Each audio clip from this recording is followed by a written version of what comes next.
Never did. I never. There was something about Doctor Mindbender that was just money in the bank, and evil scientist kind of deal going on. It was great. But we're live. What's up, Streamland? I want to thank you all for joining the most inconsistent comic book and pop media show anywhere. Right? We show up.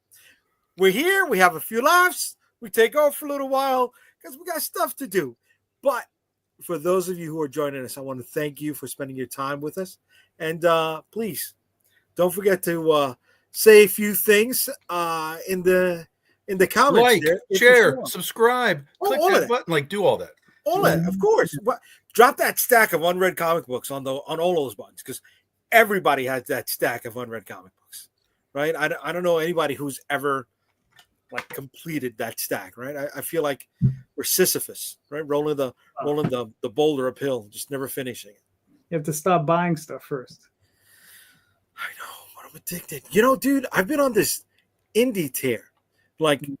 I picked up some Mad Cave comics right off the shelf. That's a first for me.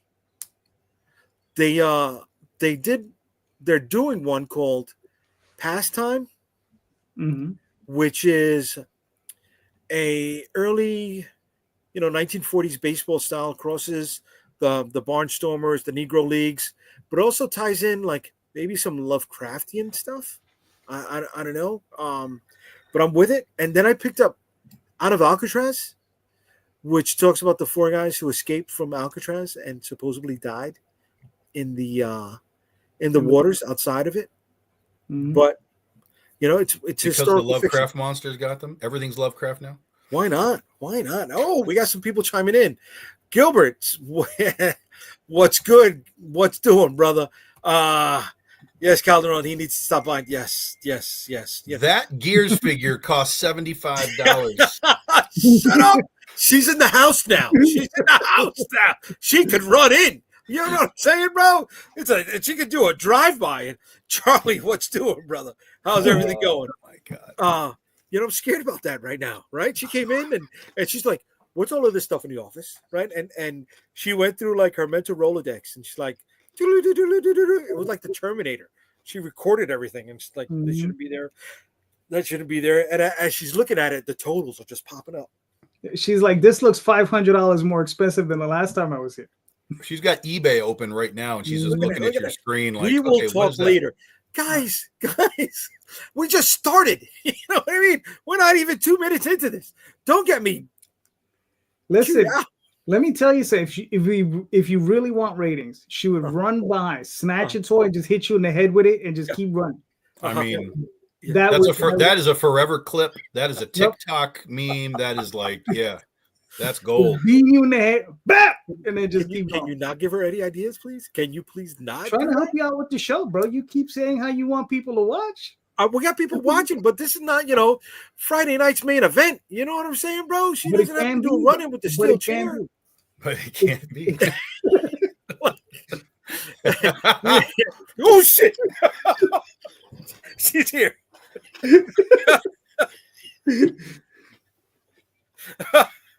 Hi, how you doing? I'm live right now.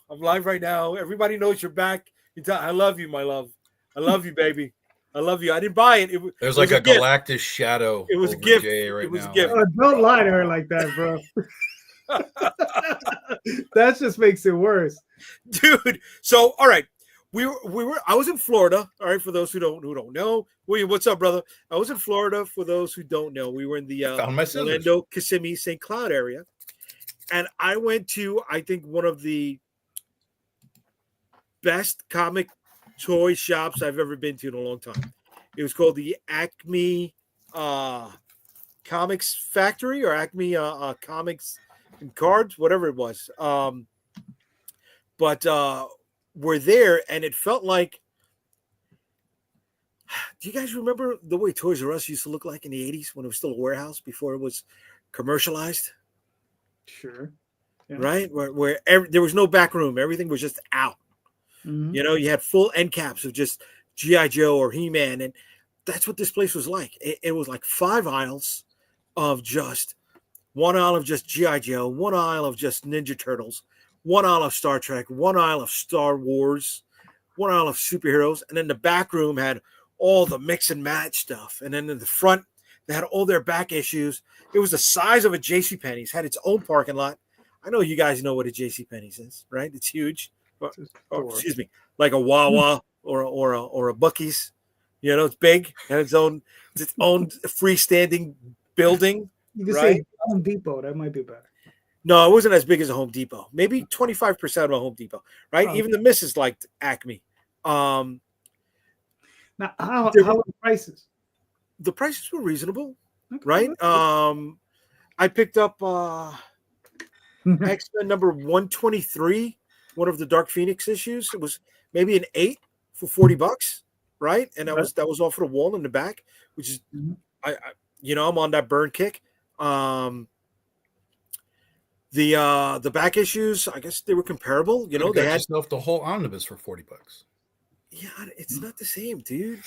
It's not the same, right? But then like there was some weird stuff there, dude. They had the X-Men 90. Which one? Bionic 6. Weird shit. Yeah, they did. Hell yeah, they did. You know what? I should have taken pictures for you. I'm sorry. You should have. I love Bionic. Go somewhere interesting and cool, and you're just like, it was there. For right now, for all we know, you're just making shit up right now. No. Just a Anybody who's in Florida. I went to Florida and then Altamonte Springs. All right. That's not a real place. Springs. That is 100% real place. 100% is near You're lying about Altamonte Mall. You're lying about all of this. Negative all day, doctor. I liked it. For those who've been to the Tampa area, right? There's the or Clearwater, the Emerald City Comics. It was kind of like that. It was a big warehousey, but this place had a hell of a lot more toys. They focus more on the vintage stuff than anything else.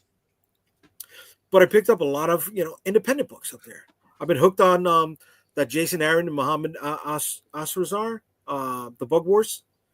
I know it's Image. I know it's not indie. There's commercialism behind it. That counts as indie to me. But I'm with it. I picked up Out of Alcatraz. I picked up Pastime, which were all Mad Cave books.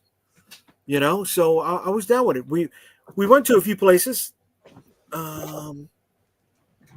Those who know about the Coliseum of Comics is a big chain in Florida. Yeah. All right, we did that.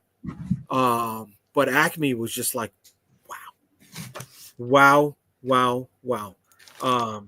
Anybody who's out there, I recommend it. Look, Jay. I'm sure you got this. I just want to show you this because I was digging through my collection the other day. I sold a lot of this stuff already, and some of it I lost in floods, but I still have some minor stuff. And this is all stuff that I bought off the racks. So I'm sure you recognize that. Oh man, yeah, I do. Yeah, I do, buddy. Damn. Oh yeah, I got my Excaliburs. Yeah. Oh, Excalibur. Everybody has. Oh, hello, Atlantis Attacks, bro. That was a great summer crossover. I loved Atlantis Attacks. For some reason, I have all my annuals. I don't know why. Yeah. Okay. I think the best one was the Asgardian one. Arthur Adams did. Oh, nice, bud. Oh, the king sizes. Yeah, they had king sizes up there too. You talking about that one? Yeah, baby. Yeah, that's a $10 buy right now, so that's not bad. Oh, I got that one. Yes. That's I was gonna say Neil Adams, not Neil Adams. Oh my God, that he did Excalibur. What's his name? Alan Davis. Alan Davis. Sorry. Yes. Yeah. I mean, like I said, this is all stuff I bought. Bro, Evolutionary War. That's another great crossover event, dude. Yeah. You know what? That one didn't do it for me as much as Evolutionary War, bro. Here's an old one. I can't tell what it is. Too much of a shine on that. That's 106. 106. Nice. Like I said, I still have some. I was surprised to even find these. I was like, oh, but I got rid of these. Nice. That's the one I picked up. I picked that one up. Yeah. I paid 40 cents for it. You paid $40. 40 cents? You Yeah, I bastard. paid $40. $40. It's a hell of a markup. Yeah. Hell of a fucking markup. So here I am. I'm about to cash out. And this is a great concept. If there are any shops watching, I hope they offer this to their customers. They give out 2 receipts, right? One receipt is the actual price of what they purchased. Okay. The secondary receipt is their public-facing receipt that they could take home and leave around so their wives know, hey, they went there. They can't lie and said they didn't go there. They can't lie and say they didn't spend that much money. But it softens the blow a little bit, right? It just until the credit card bill actually shows up. It's like, right. What the hell? You pay cash. Yes, I'm back, Lorraine. We're inconsistent, but we're back. We're back, baby. That's the key, bro. Right? We are consistent with our inconsistency. Yes, no, maybe not. It's not we, it's you. Yeah, exactly. Yeah. We had a really good show last Sunday. Really? Oh yeah. It was great. You weren't there. I know. Was everyone waxing poetically? And they were like, yes, well, very, very nice. Oh, I remember those days. Yes. No. Women in comics, bro. Ooh. No? I don't even know what you're talking about, but okay. No. Dude, there's this whole thing, everybody's like, oh, go woke. I don't give a fuck. Here's how much I don't give a fuck. I don't even know what you're talking about. Like, they're pissed off that the X-Men books, right? They're too woke. Here's the thing, though. What? Apparently, do you like that sort of thing? What? Woke or X-Men? Wait, what you're talking about right now? No, I don't care about it. Why are you talking about it? It is a sidebar. We're just leading into the conversation, and that just happened to pop up. All right, and then that just happened to pop up. I think they're called sandbars. Sandbars too. We'll take them. Sandbars, sidebars. Doesn't matter.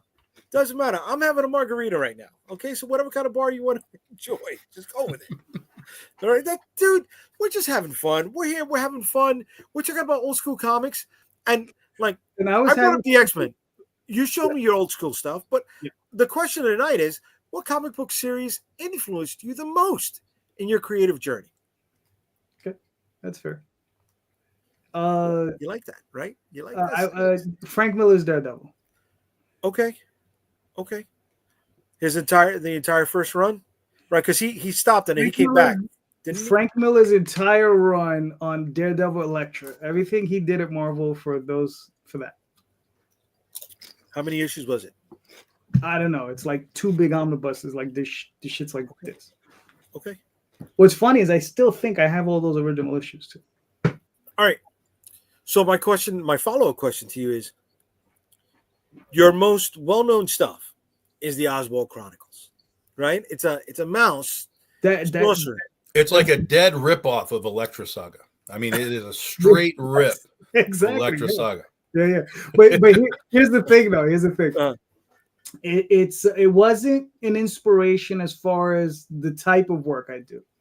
It was something to aspire to, like a level of creativity and writing to aspire to. Not necessarily I was like if I could say that inspiration for Oswald Chronicles more like The Rescuers, right? Okay. The Secret of Nim, those types of things I could probably say a little bit more inspirational.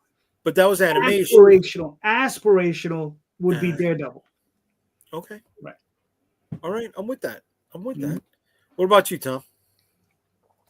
I'm kind of the same way. I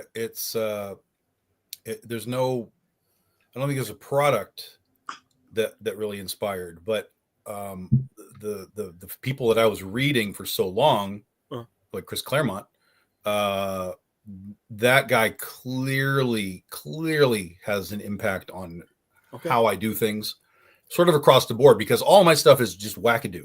I'm doing, NSFW stuff with Penny for Your Soul. I'm doing all ages stuff with Critter. I'm doing, kaiju and jungle. Like, I'm everywhere. But I think when you go into the books that I write, you'll have a sense of Even though they're different genres, I think you'll have a sense of the writing that I do. Okay.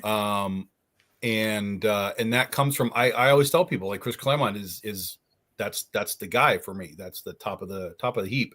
So the guys I like, Peter David and whatever, they've done good stuff, but I always come back first to Chris.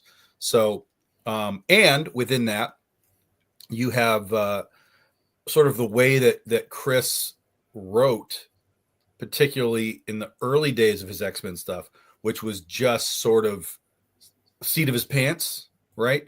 And so there was an interview that he did one time with him and his editors, Louise Simonson and Ann Nocente. And there was a point where he was like, Jesus, I don't know what to do right now. And Louise was like, you have like 20 story threads that you've just created and they're just hanging out there. Go back and do one of those. And he was like, oh, you're right. And so he wrote all of this weird stuff that just really never resolved. And then he was like, let's start tying it all together. Right. And then that is what we got in like the 80s and 90s of the X-Men, with all those big things like Inferno and, all that kind of stuff. So all of it started to loop back and connect in. And as I'm writing now, the further I get into my series, I'm starting to be able to go back in now and grab those concepts and bring them into the whole story. And that's super fun. It's really, really cool to be able to do that. So, that's that would be that. So you don't think he had an exact roadmap, right? He wasn't planting Zero. seeds. I had no clue what I was doing when I started making comics. Okay. Like I literally had no clue. I didn't know what a script was supposed to look like, much less how do you tell a story. Everything was seat of my pants. It's like, well, let's do this. Let's do this. Let's do this. Let's do this. And then over time, you start to realize what it is you're doing, control it a little bit more, tighten it up, get better at your craft, basically. But along the lines, like I said, you then have that opportunity to be like, well, I'm issue 15, but something in issue 6 happened that I like. Let's weave it back in and sort of escalate and level up where you are using what you've already done. That's the callbacks that fans like. Yes. Oh my God, remember in issue 6, like that happened? And then they're like, yeah, this is awesome. So then you can kind of level up with your own, stuff, as well as telling the new elements, but you can bring in the old elements that people are like, often will ask about. But that comes with the whole 10,000 hours thing. Sure. Right? You're putting in time, you're grinding it out. Yeah. Right? And when you started, you didn't know, but you learn and you apply it and you get better. And the fan base grows with you and they appreciate it. That's not always true. That's I think it is true. I think it is true though. The people that now, if you're bad, you won't have a fan base. Okay. Right. So if you have a fan base, you've done something because they're still with you. They're still hanging around and they're like, okay, show me what's next. Give me something else. And those fans then will be able to watch. Okay, this is where I start. This is where Tom started. This is where he is now. They can watch the artist get better. You can watch the storytelling get better. They can see it get better. Anybody that's dropping out along the way, it's their loss at that point. Because if you can exist for the amount of time like JayDee has been around doing this, and I've now been doing this for 15 years, if you are seriously looking at the books that are being done by people that have been doing things for a long time, you're missing out. Now, sometimes it's just the genre. It's like, you know what? This genre didn't work for me. That's fine. But with a lot of writers and creators, they are doing multiple things. So if one thing didn't grab you, try something else that they're doing. Because if they have the longevity and they have the to say, I've done this 15, 20, 30 years, there's a reason why they're still there. Yeah. Now, to counter that a little bit, see, when I say not really, what I mean by that is it's dependent on like Tom said, genre, right? Because like I said, YA stuff doesn't do as well, let's say on Kickstarter, right? Like I'm doing Magi's Grace, I've done Dreamweavers, those do marginally better. Okay.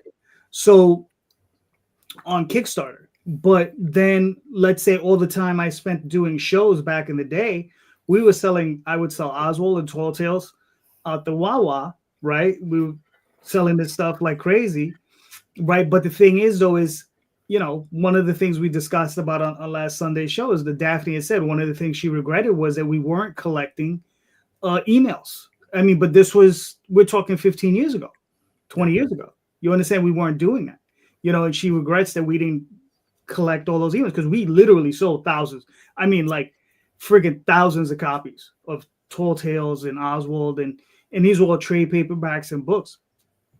And the thing is, so translating, getting that information to these people, like how to get in, like they never followed us over.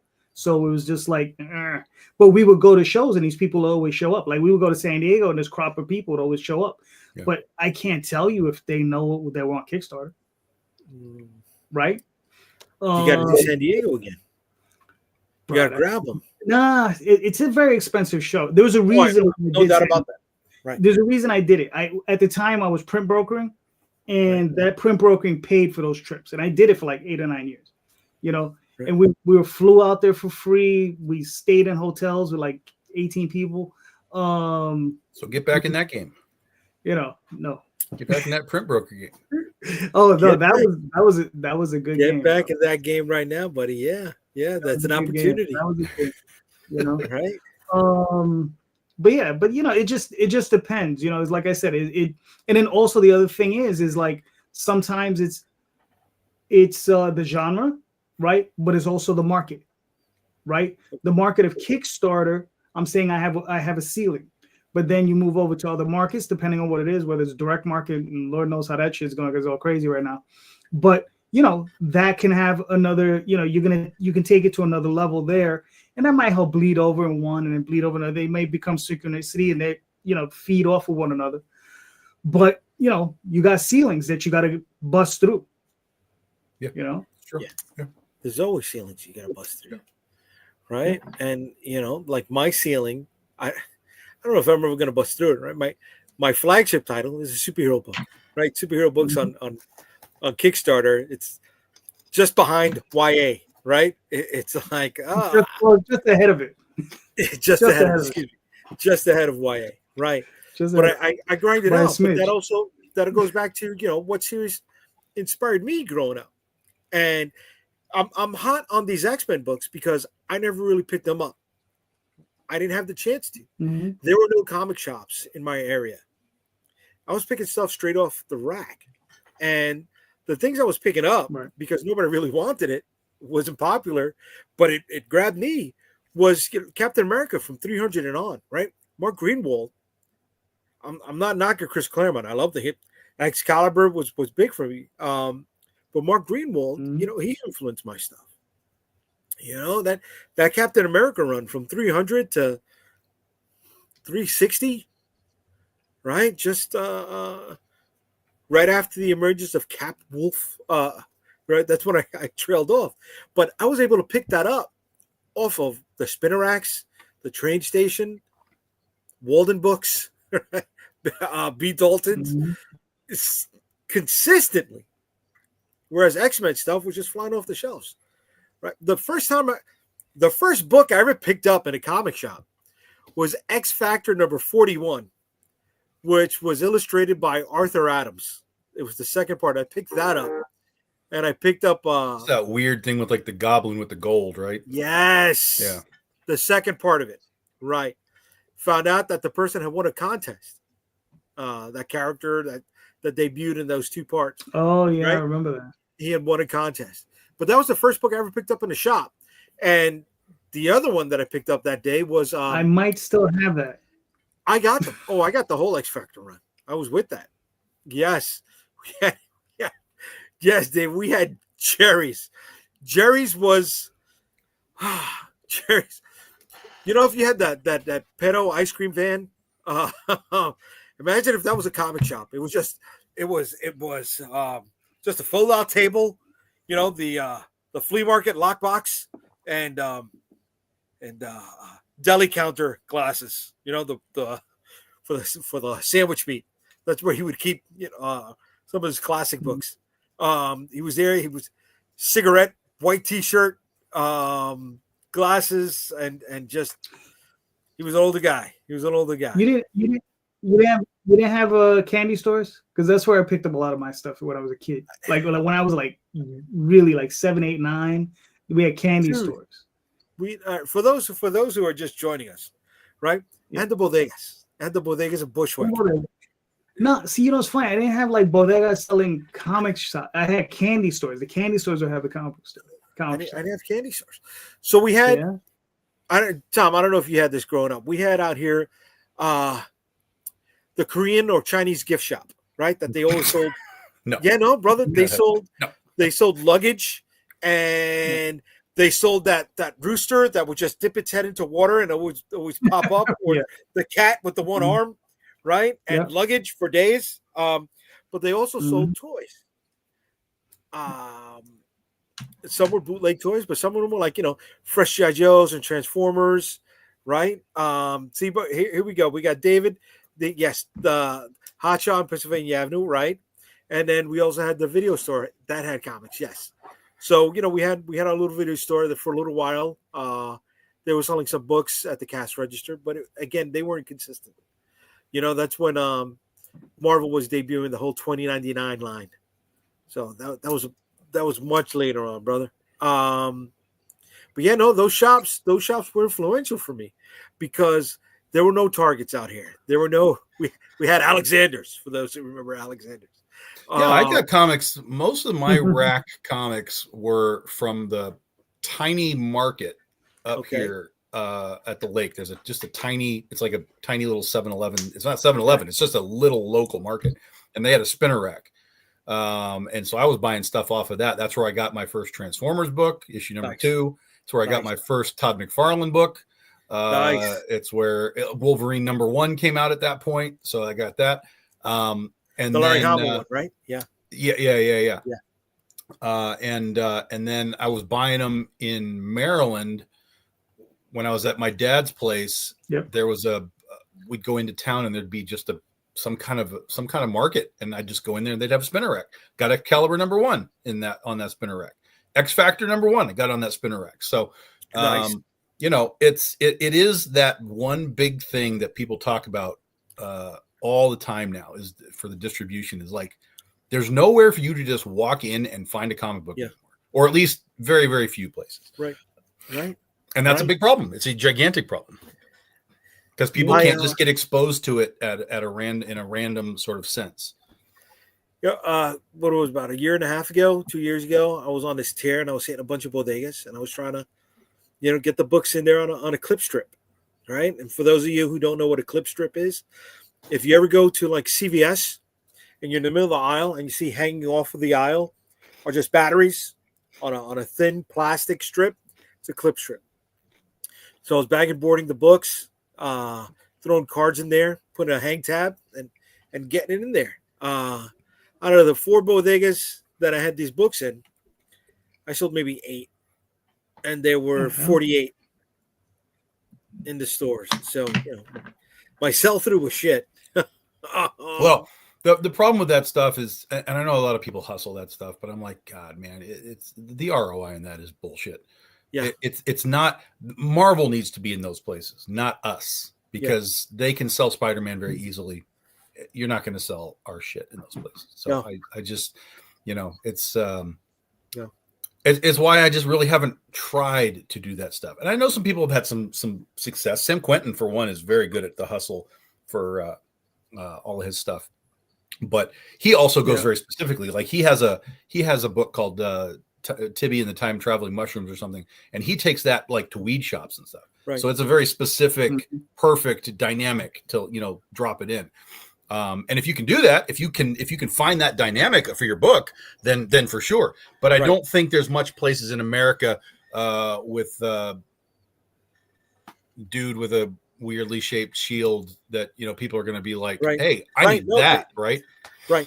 They weren't jumping on it, and each one of these bodegas was near a school, so I thought, oh, okay, we get that Target demo, but it wasn't enough. All right, maybe I could, as an advertising expense, go back to the bodegas and be like, okay, throw it in there with a bag of chips and yeah. Excuse me, yeah. Throw it in there with the combo, right? The sandwich, the chips, and the soda. Yeah, and a combo, yeah. Because here's the thing. Kids also won't buy what they don't already know. Right. They will buy what they're told to buy.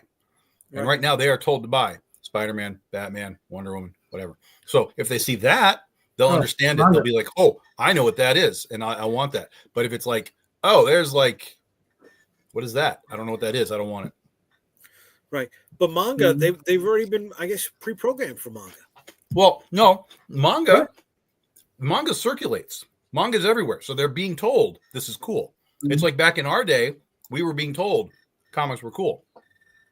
But with manga, that's what's circulating through schools and all that kind of stuff. Right. So their friends, their friends of friends, their 6 degrees of friends are all in manga in some way, shape, or form. And they're like, oh, yeah. Plus, again, manga's easy. Go to the bookstore, buy number 1. When you're done, buy number 2. Right. Comics do not exist like that. No, not anymore. Yeah. Not anymore. Yeah. Yeah, man. Well, I mean, not ever. I mean, listen, I mean, it's very rare. I mean, growing up, I know it's very rare. Like when I walked into it and I started collecting Thor at like 270. Mm-hmm. Okay. You know what I mean? Like we all did that. Right. Yeah. And that's what I'm saying. So it's rare for us to walk into a number 1, right? That's why Micronauts was special for me, right? Because I got to get number 1. I get, you know what I mean? I totally understand. That's why, like with Tom, X Factor or Excalibur was big for me. Right? Yeah, I got in on Excalibur in the beginning. I got in on number 4, so I was still able to find 1, 2, and 3 on the Spinner X. Right? Because they didn't move them out like that. Was the thing back in the day. Number 1s were a big deal. Like, oh my god, there's like a new book. That's crazy. And now now that's all they can sell is number 1s. Yeah. Right. Like I got hit. I got caught up in the hype. Right. The McFarlane Spider-Man 1, the Guardians of the Galaxy, the Dark Hawk. Right. Right. I bid it. And except for the Dark Hawk, the Guardians, that Valentino run, that was a pretty cool run, man. Yeah, for sure. I was digging that for a minute. I really was. But there's nostalgia is a hell of a fucking drug. I wanted to say something else, but that's what it is. Of course. Right? We're chiming back on it. And yeah, we're influenced by it. Right? We're influenced by the stuff we read. We're influenced by the stuff that we look forward to. I don't know about you guys, but I'm trying to recreate that feeling in others when they read my stuff. Is that where you guys are at or no? Creatively, no. Okay. Okay. I mean, in a small context, like with but only because like it's a Wizard of Oz book, right? I have to sort of try and tap into a little bit of that in some ways, but as a whole, that particular book is my own story within that world. Okay. But I know enough to be like, I'm gonna tap on the nostalgia, nerve every now and then just to give you a little something.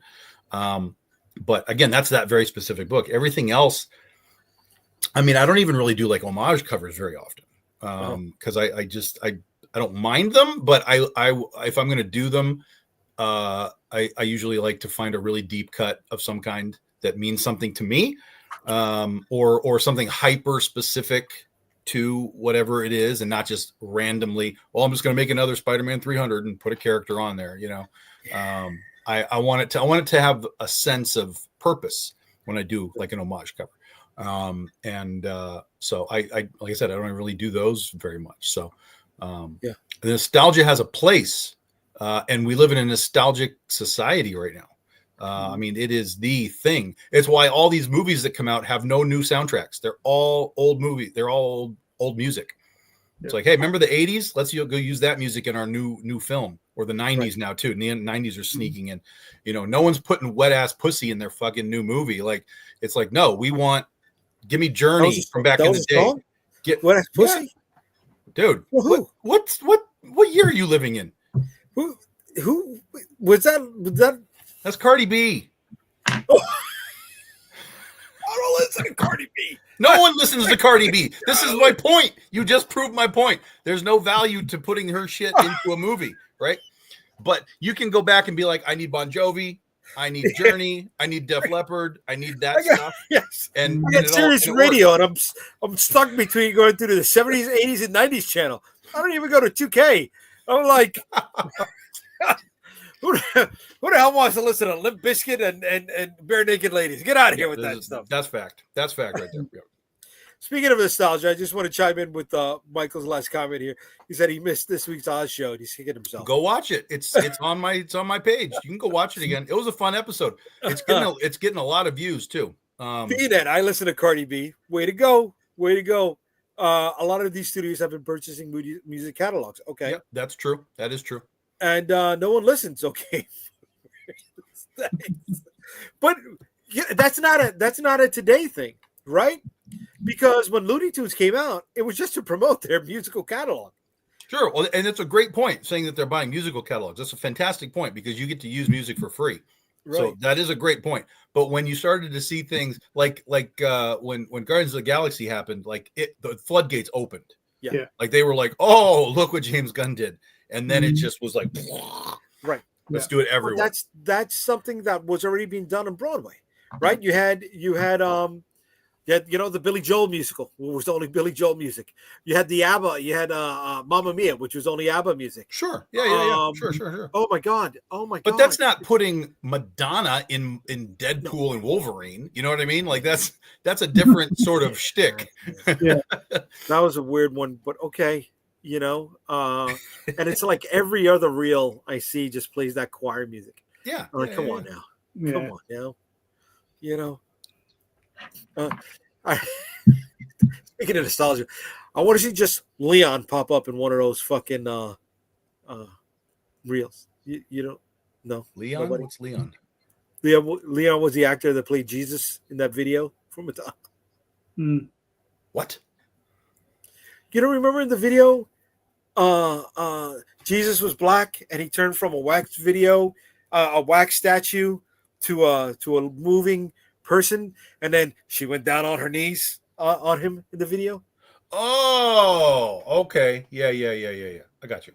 I didn't know his name was Leon. Yeah, his name was Leon. Yeah, all right. Yeah. That's what was throwing me. I'm like, I'm sorry. What the hell's a Leon? single name, right? He was Leon. He was in the Five Heartbeats. He was also in oh my God, the song that the movie that Daphne was busting my chops about with Michael Pare and Streets of Fire. Oh, okay. Remember they had a doo-wop group? Mm-hmm. So Leon was in that doo group. Okay, I'm sorry. Anyways, see, nostalgia, dude. I'm getting high off the nostalgia drug right now. Mm-hmm. Right? I remember fucking Leon, and then whoop, took me down the rabbit hole. Here we go. Like a prayer. Thank you, David. Fucking love you, bro. Fucking love you. So yeah, so David came from the neighborhood.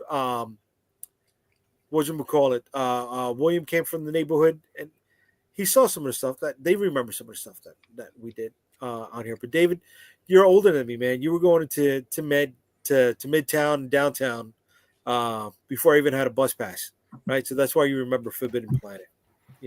I wasn't hitting that, bro. I was going to the bodega in Bushwick, dude.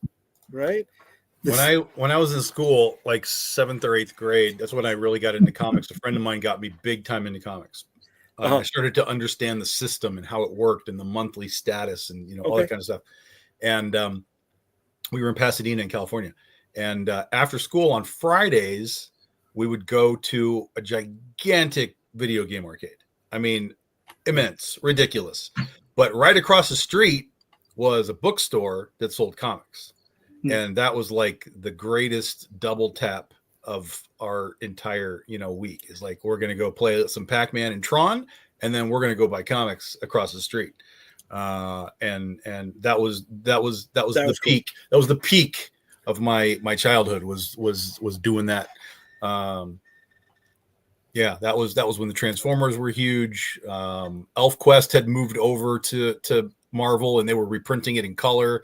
It was a fantastic period. All of you that missed the 80s, like you missed.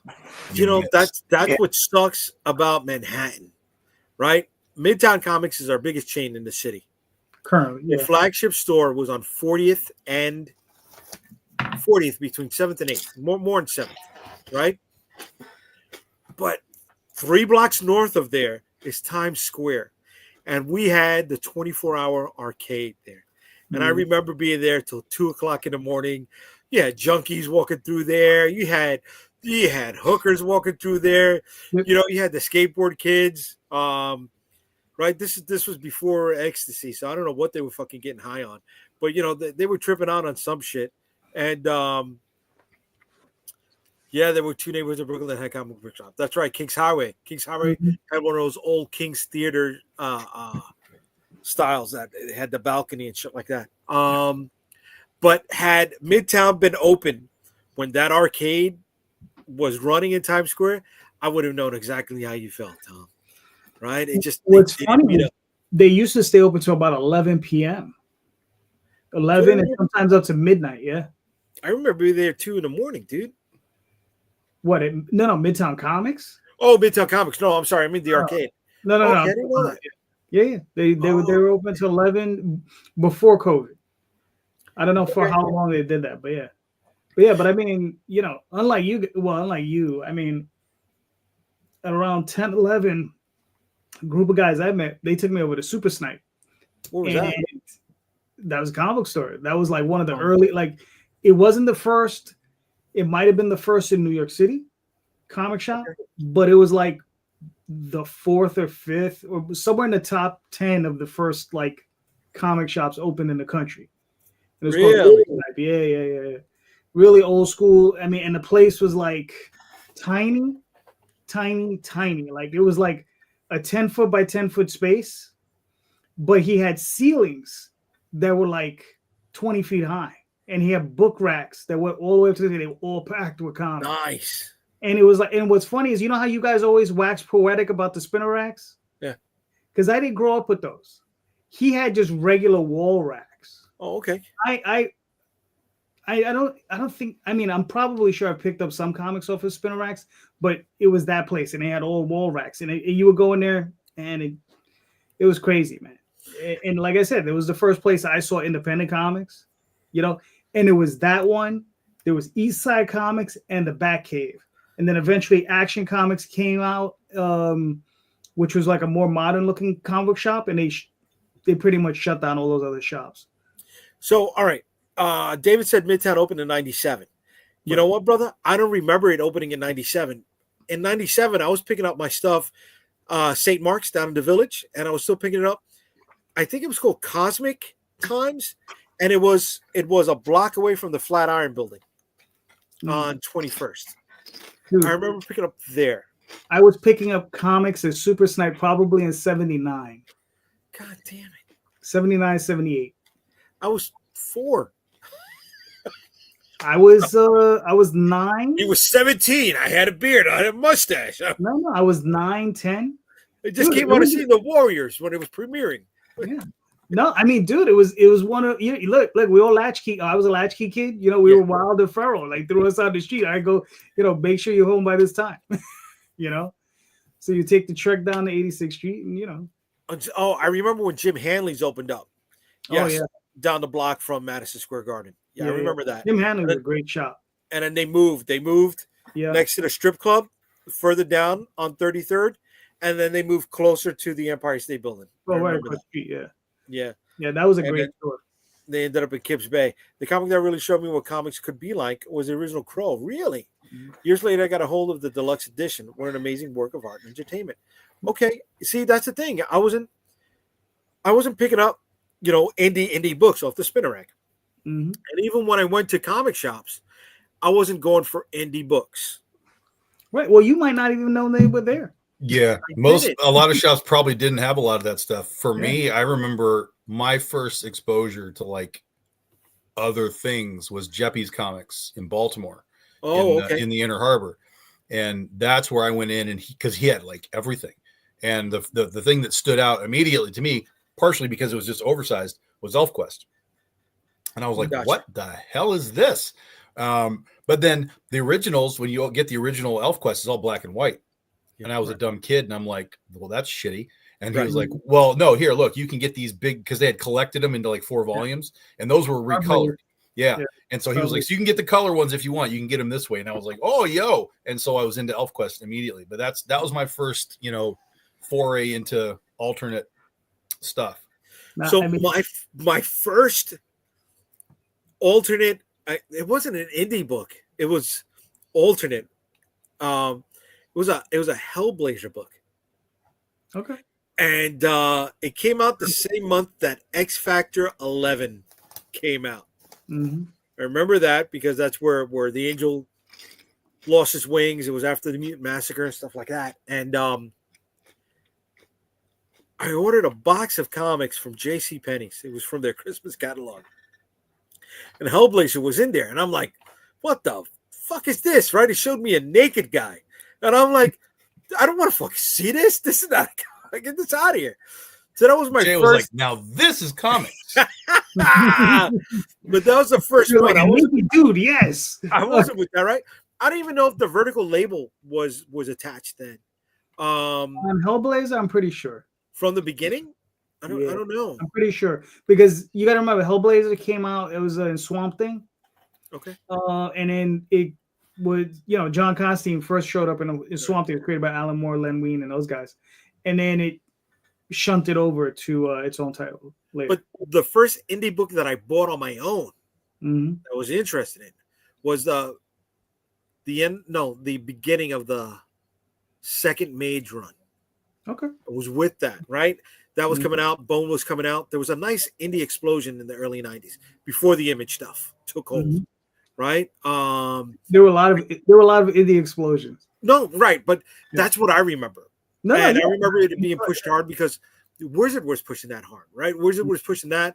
They were pushing the Miracle Man stuff, which Wizard pushed whatever company paid them the right amount. I know. I found that out now, dude, which sucked, man. Right? See, David brings up 2000 AD. Dude, I didn't know that Judge Dredd was a comic book before the movie came out. Right? So it's kind of sad. Yeah, well, see, I didn't have people educating me, but at the same time, I didn't have those gatekeepers in the comic shops that I was going to that was like, oh, you should buy this, not that. Right? No, that was good. I was allowed to purchase my own stuff. Yeah, I mean, the thing is not so much gatekeepers. What you needed was probably mentors who were just like, look, you might want to look at this. Okay. You know what I mean? Like if you like this, you could check this out. Maybe you want to try something a little different, you try this out. Because, all right, like I said, I've said this before, my first indie book that I ever saw was Jack Kirby's Captain Victory, right? Number 1, out of Pacific Comics. The other big thing for me was, I went to going back. I was on the trains going back and forth to high school, right? And in the subway stations, we have these big posters that they print on the walls. And they had the continuity comics, Armor, Megalith, and they had these giant posters by Neil Adams. I remember that. I remember that. You just like seeing them. I'm thinking they're movies because that's what's normally displayed on there. They're movies, right? These huge 30 by 40 posters, and it's just like, what the hell is this? They're dollar books. Yeah. Well, now, yeah, sure, but back then, they were $3 books. But when I first saw them, it was just like, what is this? And then it was the Batcave. It wasn't even Super Snipe. I went to the Batcave and I saw these books for the first time. And it was just like, what is this? And I started buying them. And it was just like, Megalith, Armor, Toy Boy, Miss Mystic, right? Okay. See, all right, here we got Michael's, and there was Kitchen Sink and there was Tundra and companies like that. I will look into when I got older in the 90s. I had to get to shops with more niche options besides the big two paying the bills. We were there, brother. I was there. Eagle Comics dropped his US release in 83, right? No, so in the 90s, right, my explosion was the whole the Ultraverse stuff, right? It was Harris coming back. It was Valiant was still strong at that time. I was there for the start of Dark Horse, man. See, my first Dark Horse book was the Predator, that first Predator miniseries. Oh, Brandon, What's up, Brandon? We got Brandon. Marvel tells reprints of classic Stan Lee, Steve Ditko, Spider-Man stories, and the Marvel Superhero Secret Wars maxi series. Totally changed my life. For those who don't know, Brandon is a showrunner on a animated series that is on HBO Max right now. Go check it out. In the Yahoo. I'm sorry, I'm not pronouncing it right, but check it out. It was tagged as the number one kids cartoon on Max in the last 2 or 3 weeks. So way to be, Brandon. Way to be, brother. Keep doing your work, bro. Yeah, so no, the Ultraverse stuff. Shit, nostalgia is a hell of a fucking drug, right? But not because I'm thinking that was yesterday. But the 90s was 40 fucking years ago. 30 years ago. Easy, sir. 30 years ago. 35. Let's not get ahead of ourselves. 35 years ago. Dude, I'm not knocking it. It's just shit. Hold on. So he wasn't collecting Marvels during the new universe. No. I was given a couple of, was it Cyforce, Starbrand. Yeah. Oh, but no, you know what? My aunt worked at a bank in Sunset Park, Brooklyn. And around the corner was a comic shop. And the guy did banking there. And she told the owner that I was into comics. So he had got me things through her, which is probably, his access, his runoff stuff. So I remember, I got a couple of New Warriors. I got a couple of the what was the Archie superhero line? Red Circle. The Red Circle stuff. Yeah, Rich right? Poplar, The Fly. Fly, The Web. Crusaders. Comet. Crusaders. Crusaders. Right? But he also got me NFL Super Pro. I knew back then that wasn't going to fly. That wasn't going to work. Yeah, there was the Black Fox. Black Box? I never heard of that. Yeah, I think the Black Fox in that first issue was done Black Fox, excuse me. Yeah. Okay. I'm drawing a blank. It's not Alex. I'm thinking Alex Nino. It's What's up, Luis? And we got well, you try to figure it out because you have a senior moment there. Yeah, we'll chime in with Lorraine. Ninja High School and Xenon were my gateway drug books. Yeah. And she says Calderon was my gateway comics dealer. Ooh. Yeah, this is true. Right. And then we got Michael coming back in here. Oh, God damn it. We got Michael coming back here. He says, what I like about Kickstarter crowdsourcing comics is that I can look through the orphans and pick out high quality indies that I can enjoy. Damn right, Michael. Thank you, brother. Thank you. We're out here grinding it out, bro. There were comic book warehouse off 36th Street that had been there for years.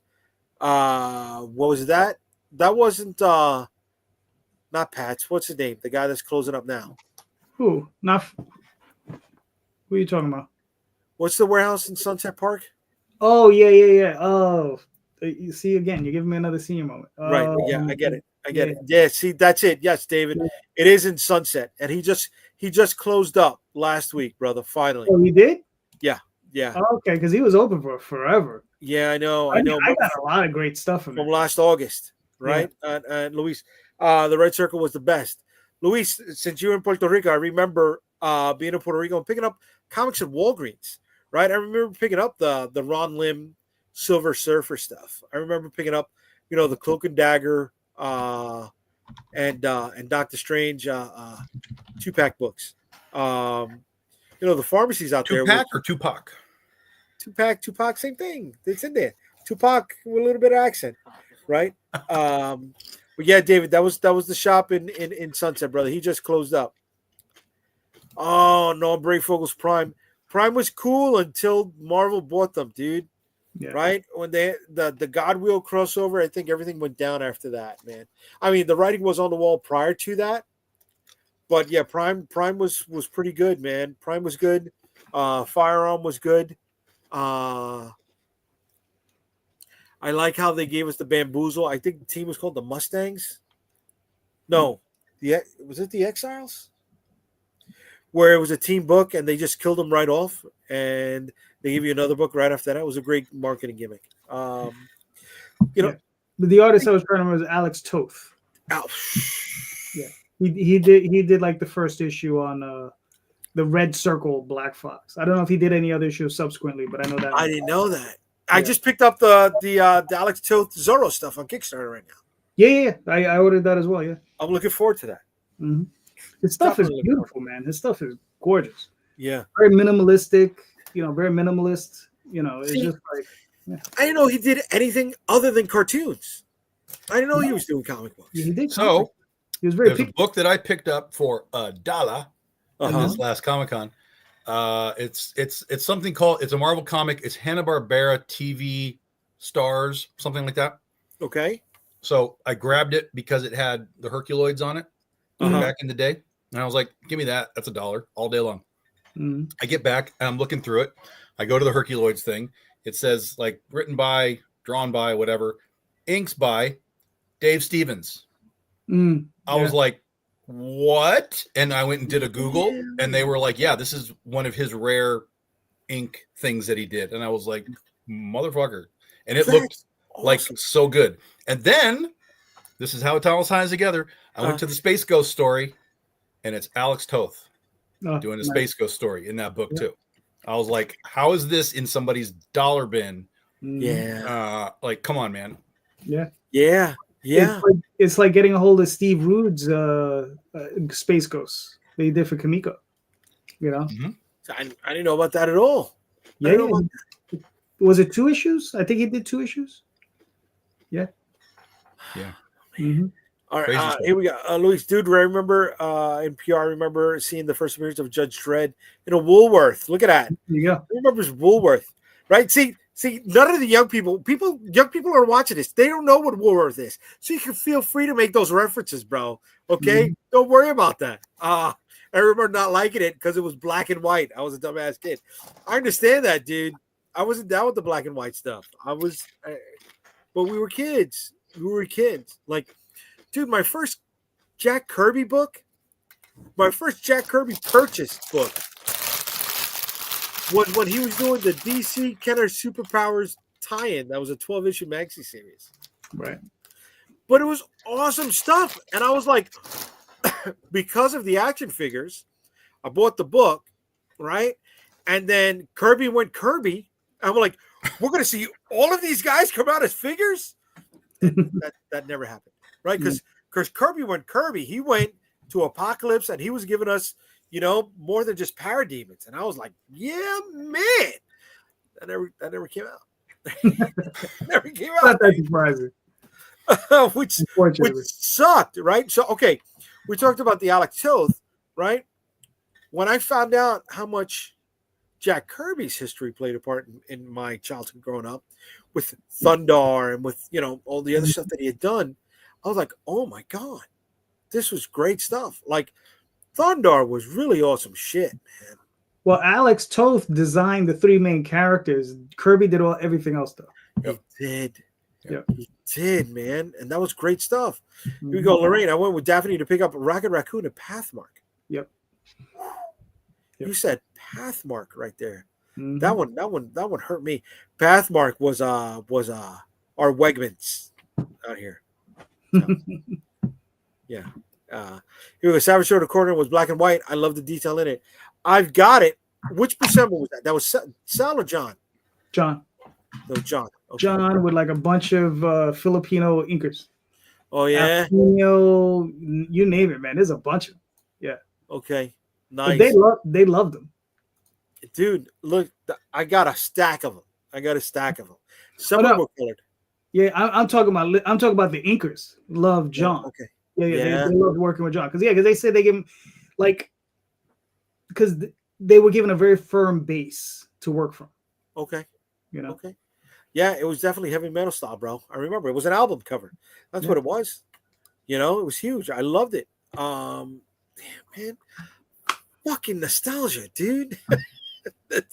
Nostalgia will have you giving up your soul for a little fucking hit, dude. No? Are you kidding me?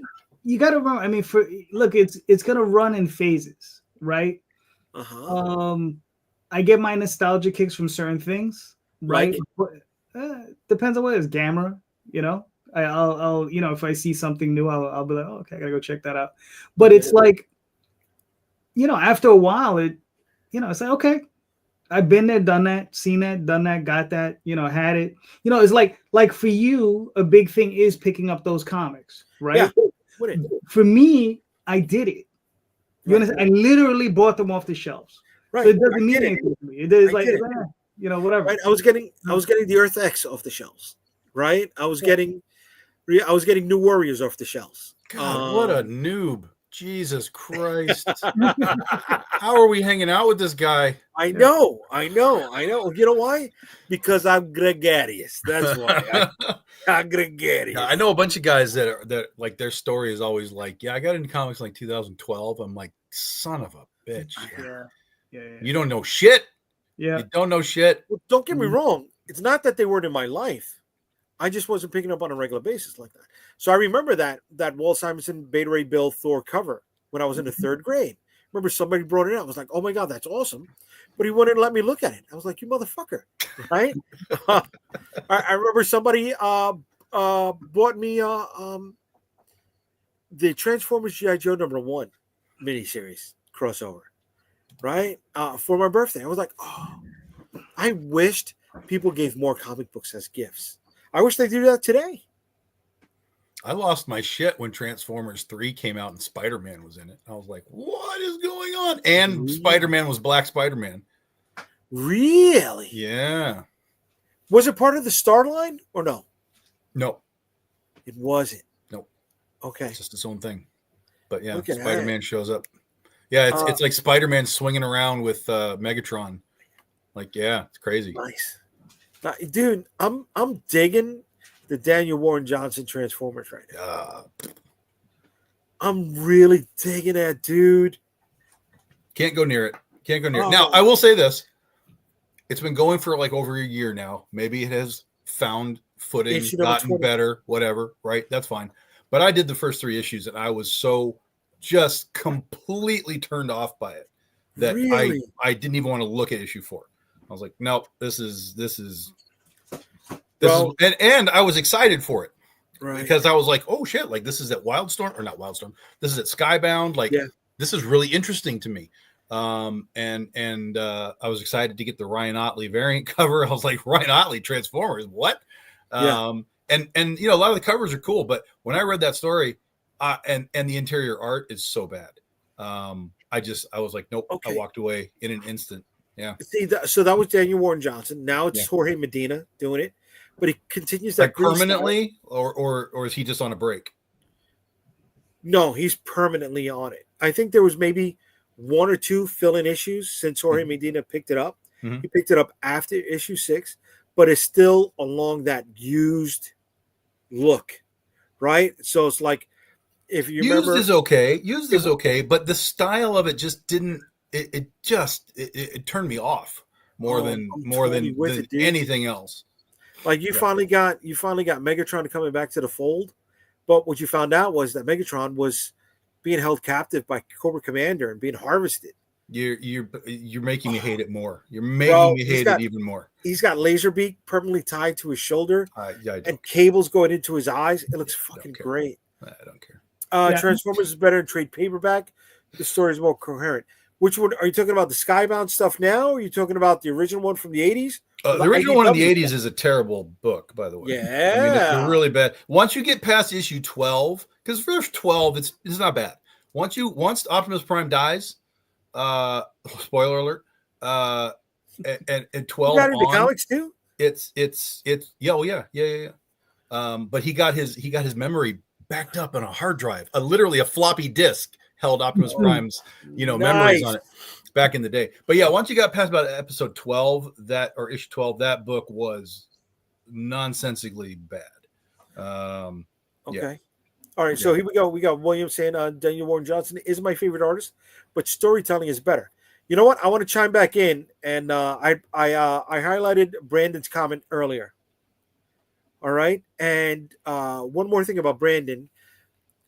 Netflix had 3 seasons of a CG Transformer cartoon came out. Yeah. Mm-hmm. Brandon was one of the writers on season 1. Season 1? Season 1, yeah. Season 1, that was the best season. That was great, dude. It kind of went off a cliff as it got into the final season because they gave us the but it was okay. Yeah, but it was okay. I mean, overall it was okay. Well, plus Brandon, I mean, he wrote stuff. He wrote Transformers. He wrote Unicron, and he wrote Mask for IDW and stuff like that. He did. He did. He also wrote the Peggy Carter series. Yeah, he's been doing stuff. He's been doing. Brandon's out there fucking grinding it out, man. Keep going, brother. Keep fucking going. I was all about the Huntress, but my comic books I took from my brother. Yeah, I know, baby. I know. She's a big Huntress fan, and the second Huntress, not the Earth 2 Huntress. She likes the Helena, the daughter of the mob, not the daughter of Batman and Catwoman Huntress. Yeah. Here we go. Soundwave was the best, dude. Soundwave was the best. Voiced by Frank Welker. I mean, you don't get any better, dude. Soundwave was the fuck, bro. He had Laserbeak, Ravage, Rumble, Frenzy, just coming out. Keep going. Ratbat. Oh, he had Ratback. Keep going. He had no. The Rhino was Blaster. It's not Blaster. It's not Blaster. No. Rhino's not named Blaster. No. Blaster. Oh, Blaster is the other guy. Yes. Blaster was the other Blaster had Blaster had Steel Jaw. Yeah, he had Steel Jaw. Blaster had Eject and Rewind. Right. Yeah. Which had guns. But after Ratback, excuse me. The other Laserbeak. What was the other Laserbeak? Buzzsaw. Buzzsaw. There you go. But I don't remember anybody after Ratback. There's more. There was? Okay. Yeah. Okay. Soundwave was my dream. And then, I got out. Hey, there you go, brother. They got expensive. G1 stuff got expensive, dude. What is it? I'm currently reading the hardcover for the Transformers, Daniel Warren Johnson. It's okay so far, but that's pretty much where I'm at with it right now. No, bro, you don't want to know what they did to Thundercracker. That's the first Transformer I ever bought in my life. I didn't know what a Transformer was. Way to be. I just saw it in the store and I was like, it's a plane or what's going on?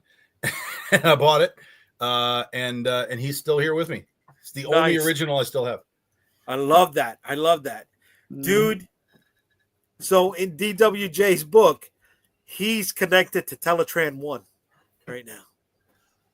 It's awesome shit. Every word that you say makes me hate it more, so it's fine. You're kidding me? It's fine. You're fucking kidding me, dude. Oh, come on, man. I don't care. Now name all the Dinobots and the Insecticons. I know Kickback. I know Swoop, Snarl. You're cross-pollinating. Yeah. No, Kickback was the who are the Insecticons? Kickback? Yeah. Bombshell? Yes. I don't know. Shrapnel. Okay. And then the Insecticon, the Dinobots, you had Grimlock. Yep. Swoop was the bird. Yep. Mm-hmm. Snarl was the Brontosaurus. Nope, but Snarl is an accurate name. Snarl was the Triceratops. Nope.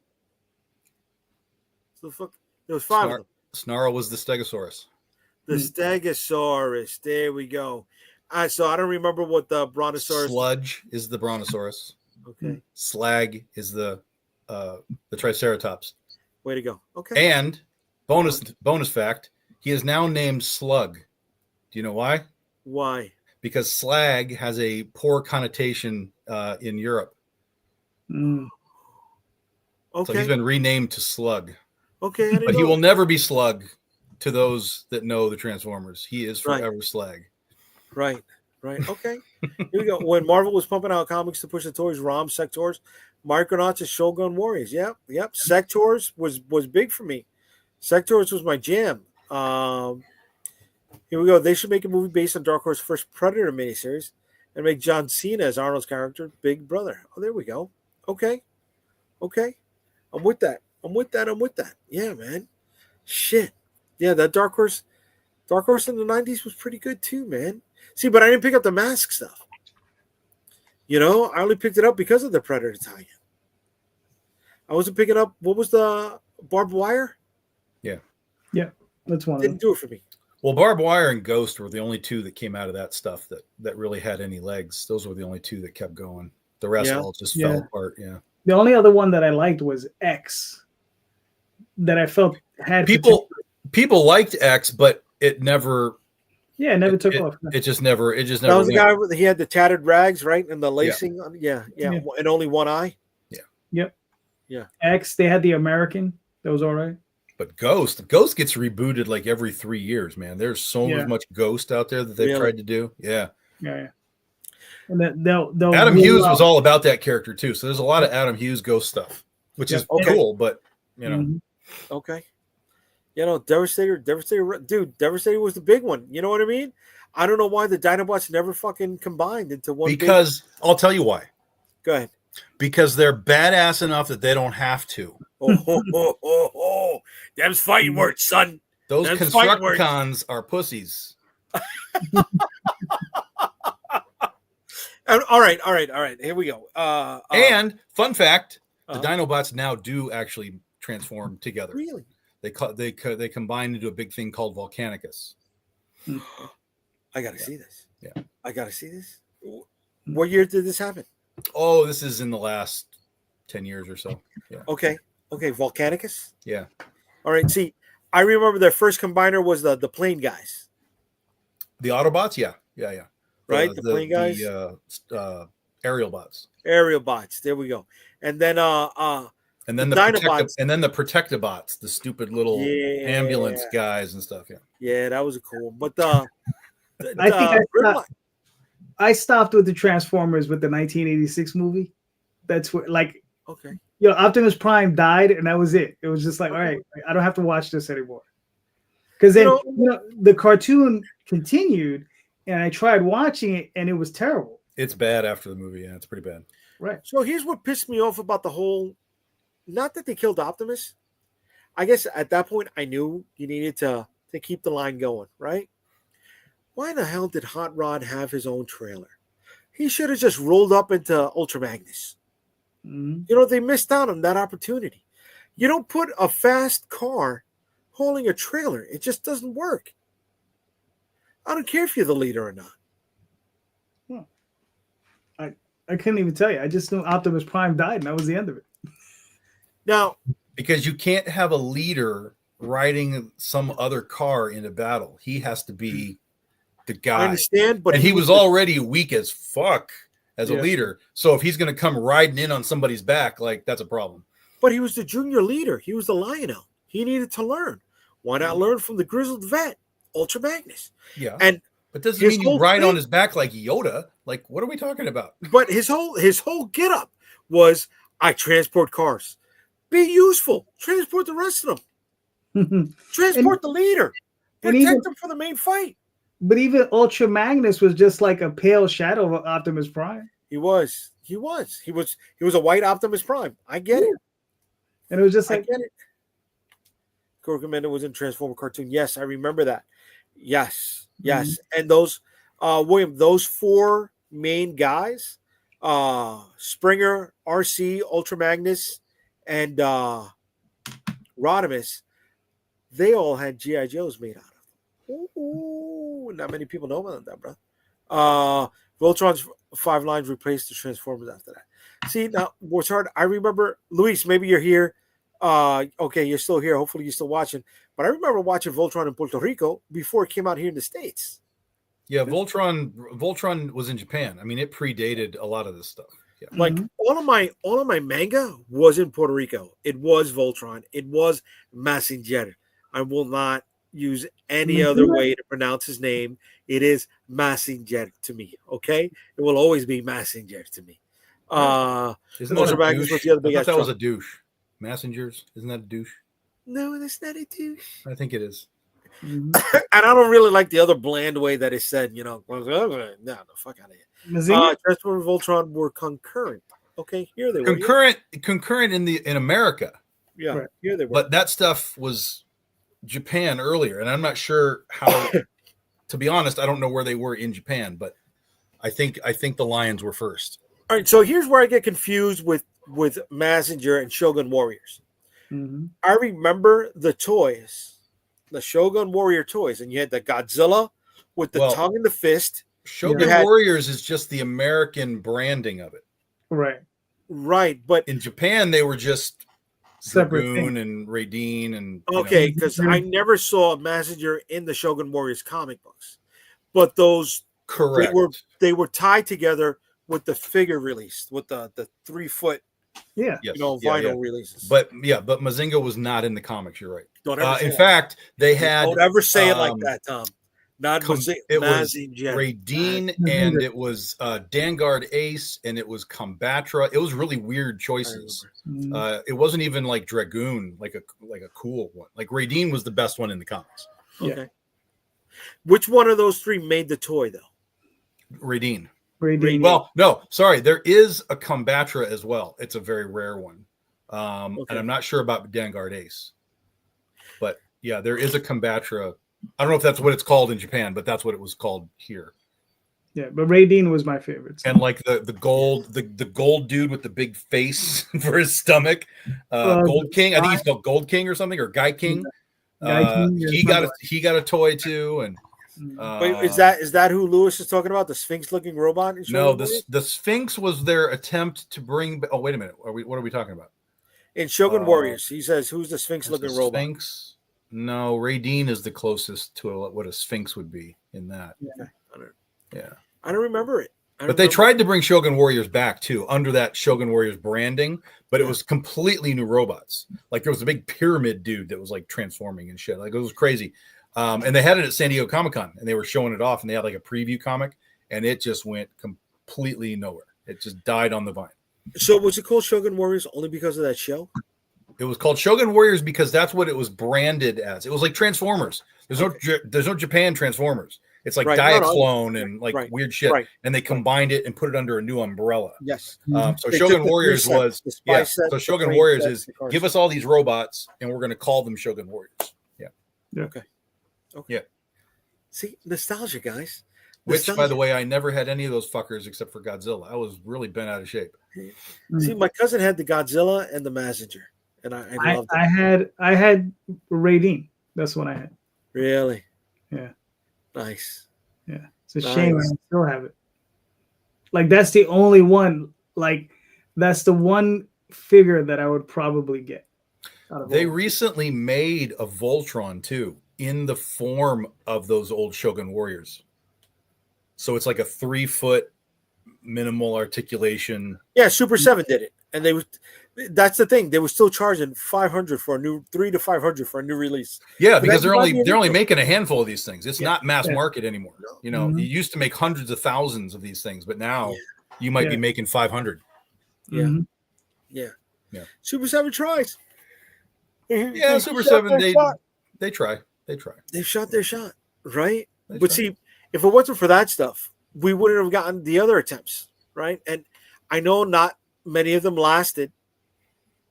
Many of them didn't even break through, like Marty Orbots or Jason the Wheeled Warriors or Spiral Zone, right? But at least they took shots at making new stuff. Well, that's what all those things were for back in the day. The cartoon was supposed to advertise the toy. Yes. That was the whole purpose of the whole thing. Mm-hmm. But most of them were just, kind of slapped together and, never really had any sort of depth to it. And so, Yeah, the Mego figures. The Mego figures. Remember I got corrected by that and by some fucking dickhead at a comic. It's Mego. I said, I wasn't fucking old enough, dick. So, the guy had worked at the factory, and when they closed up, he took a lot of their overstock. He just house. And then he sold it at conventions. All right, I don't fucking know. I never saw commercials. You know what I'm saying? I had the Planet of the Apes guy fight the fucking Green Arrow. That's it. And and then I had Karate Chop and Robin with only one leg. That's all I had from them. I had I don't know if this was Mego or not, but I had Batman. He was like Adam West Batman, but he had like magnets in his hands. So you could like hang him off of stuff. Oh, yeah. I don't know what company made this, but it was a very hard plastic ABS. So before the Secret Wars figures, Marvel, I guess, sold the license to this. So Spider-Man, you were able to buy a Spider-Man helicopter. And if you put Spider-Man in the helicopter, the light turned on. If you got Captain America was just straight, very advanced, straight, stiff like this. I remember my dad getting that for me when my tonsils taken out. And he just spun the lever on his back, and the shield would spin. That's all he did. He didn't move, and I loved that Captain America. You know, that's my shield. My shield influence goes all the way back to the beginning, guys. All the way back. If Tom has it, I'm gonna lose my shit. No. Oh, I found my Dirty Pair figures. Oh, nice. Remember, I did the Dirty Pair comic. Yeah. So I dug these out because I knew I had them somewhere. So these things are like, I don't know, about 9 inches tall. Mm-hmm. Oh, that cool. And they're basically just made out of vinyl. Yeah. Okay. But I found these things a million years ago at con, and I was like, oh yeah, give me that. And then I was talking to Bill McKay about it. We were at Motor City, and somehow we got on the dirt. Oh, I showed him the books, the new Dirty Pair books, and he went off. He was like, "Oh my God, the Dirty Pair! Like, holy shit! I got those things, and I got like those statues." And I'm like, "Yeah, I know. I got like, I got them right here." Way to be, brother.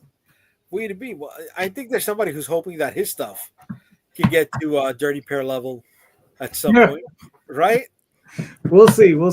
Right? Michael Lanning, I guess. But you know, you're getting there, baby. You're funded. Yeah. Right.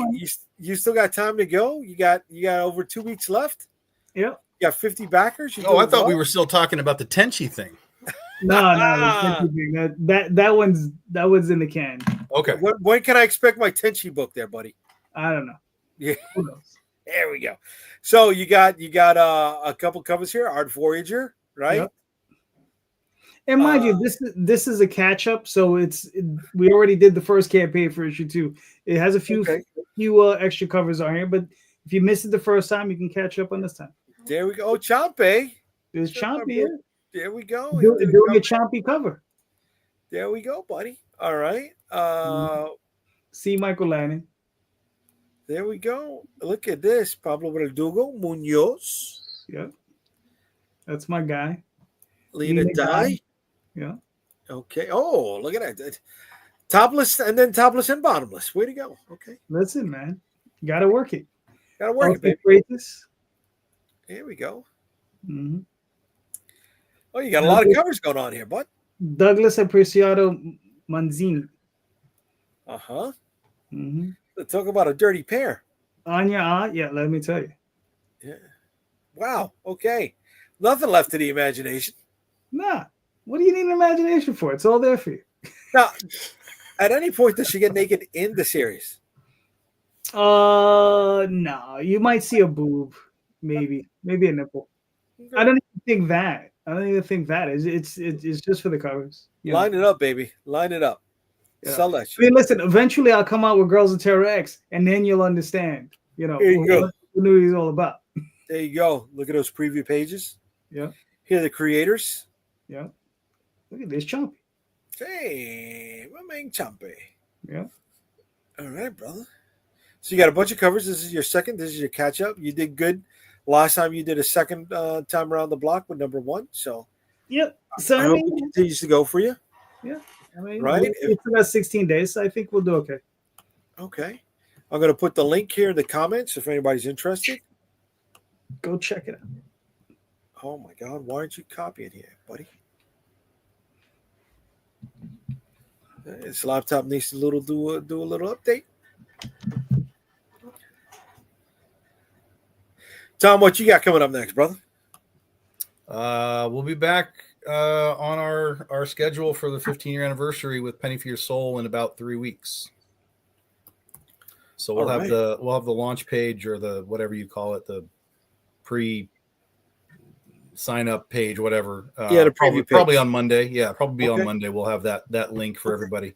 Yeah, we'll start pimping out all the art. Nice. All right, guys, we hit the hour and a half mark over here, brother. We waxed poetically. We told everybody what influenced us. We're not going to midnight. No, we're not going to midnight. We're not going to midnight. Somebody's got to make an airport run before they go to work tomorrow. So we got to get up at the crack of dark. Damn. Got to do a little drop off. But I want to thank everybody who's joined us tonight in the chat. All right, Luis, David, William, Brandon, Lorraine. What is this? The magic mirror saying everybody's name? Like, what are we doing? Say that. I'm gonna bring it out. I can see JayDee and Luis, and I see David. Well, listen, man. Everybody's been here hanging out. Bullshitting with us, and I appreciate it. Appreciate the time they gave us. So, Michael, also have a good night, brother. Yes, Luis, it's sleepy time.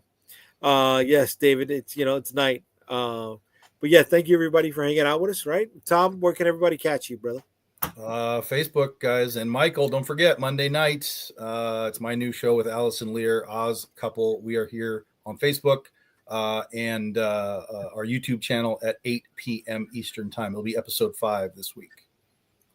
All right, Calora, where can they catch you, brother?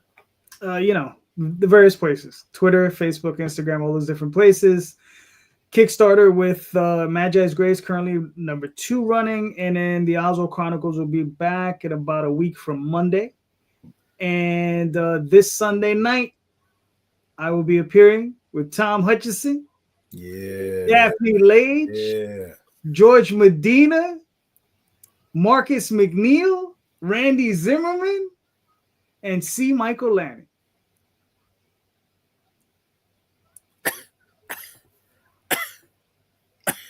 What? Sounds right. That sounds right. Sounds right. Yeah. The room is full. Some people are out of town.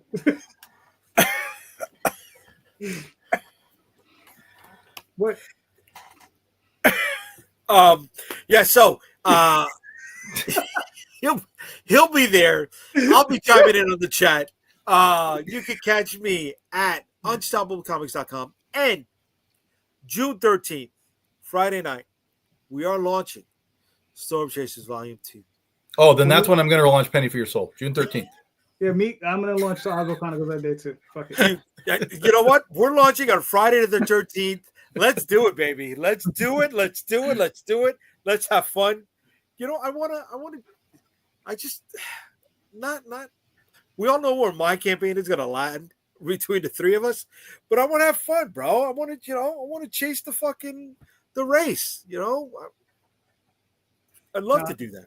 I'll probably launch on the 9th, so be Oswald. Fuck it. Let's all launch on the 13th. Let's do it. Let's go crazy.